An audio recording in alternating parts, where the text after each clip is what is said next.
Dinda, Malam itu desa terlihat lebih hidup dari biasanya. Lampu-lampu rumah menyala, suara tawa terdengar pelan. Orang-orang berkumpul merayakan sesuatu. Karena malam itu Arif menikahi Dinda. Seharusnya ini menjadi malam paling bahagia. Tapi tidak ada yang tahu bahwa sejak awal Dinda tidak pernah benar-benar sendirian.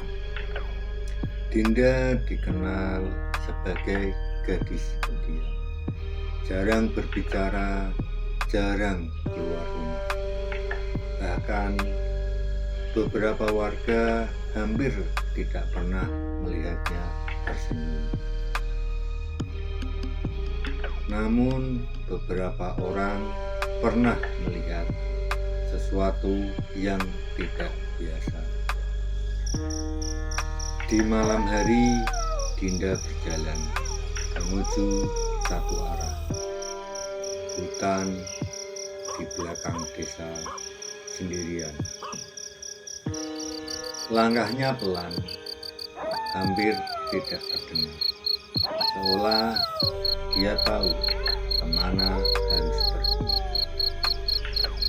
Suatu malam, seseorang mencoba memanggilnya. Dinda, mau kemana? Dinda berhenti, tapi dia tidak menolak.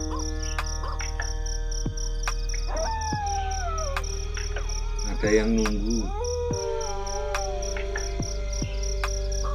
Jawaban itu terasa tidak wajar.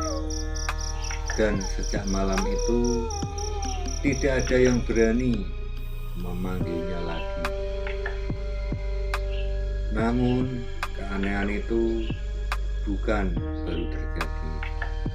Beberapa tahun lalu Dinda pernah hilang selama satu malam penuh.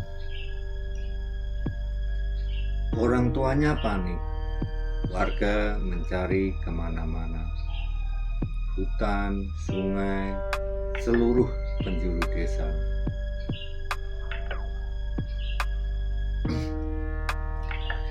Dan saat ditemukan, Dinda tidak menangis, tidak berbicara.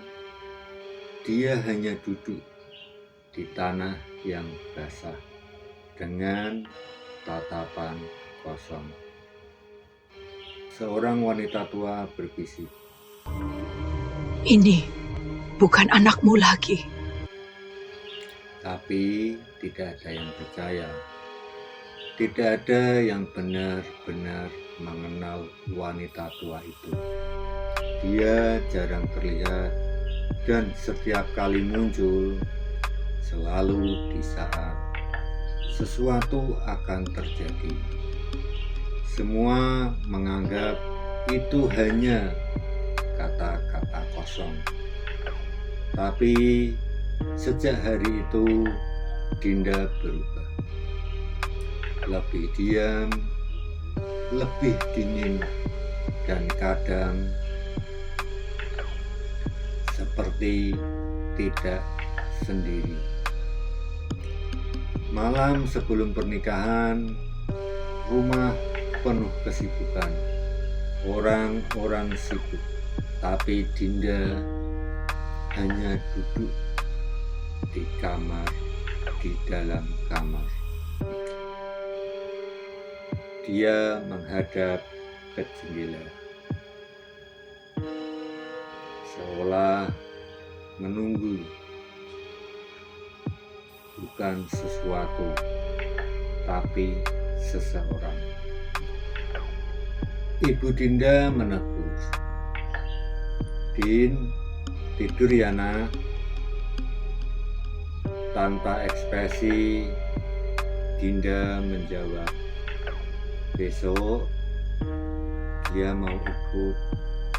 Ibunya terdiam dan tidak bertanya. Tapi sejak saat itu ada sesuatu yang terasa tidak beres.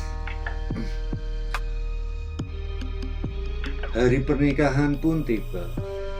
Desa menjadi ramai, ada tawa, doa, dan harapan. Akhirnya Arif terlihat bahagia, namun Dinda masih diam dan terlalu tenang.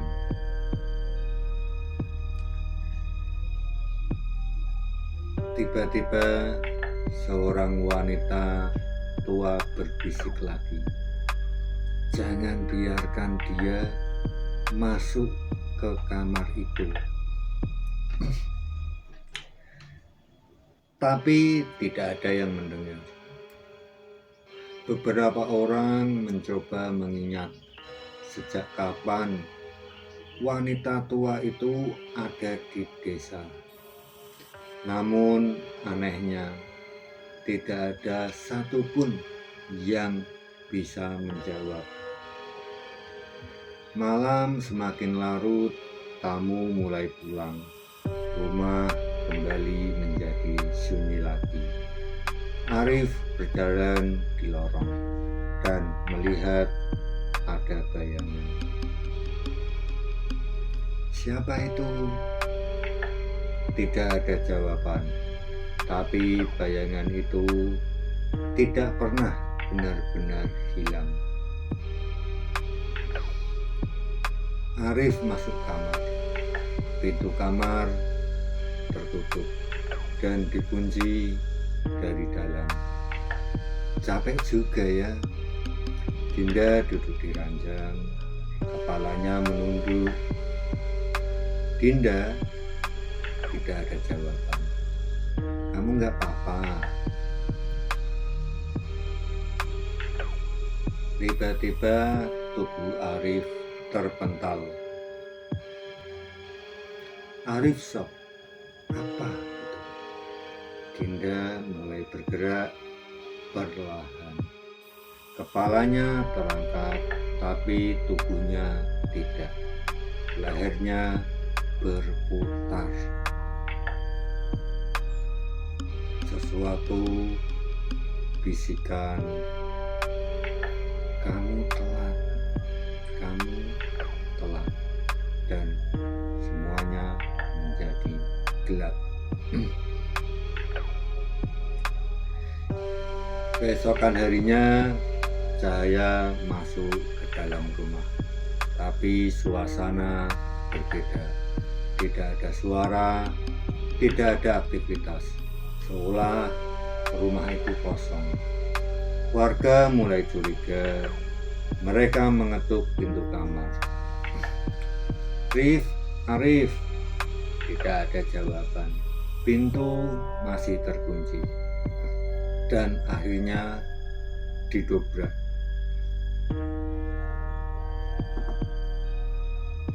Hanya ada Arif terbaring, matanya terbuka, namun kosong.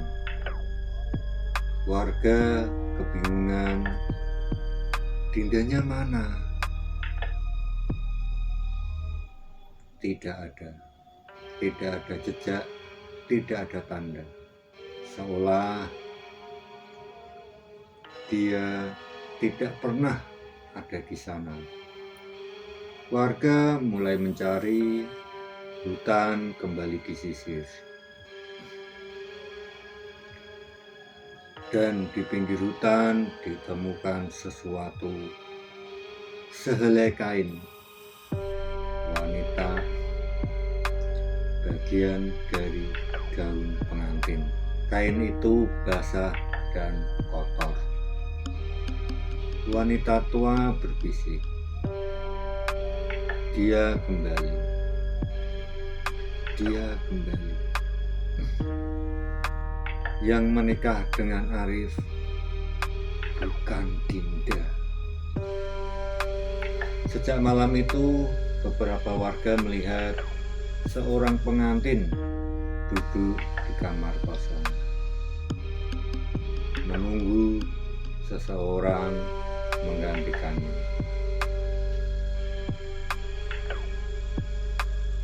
Dan semenjak itu pula wanita tua itu tidak pernah terlihat lagi, seolah dia hanya muncul untuk memastikan sesuatu itu terjadi lagi.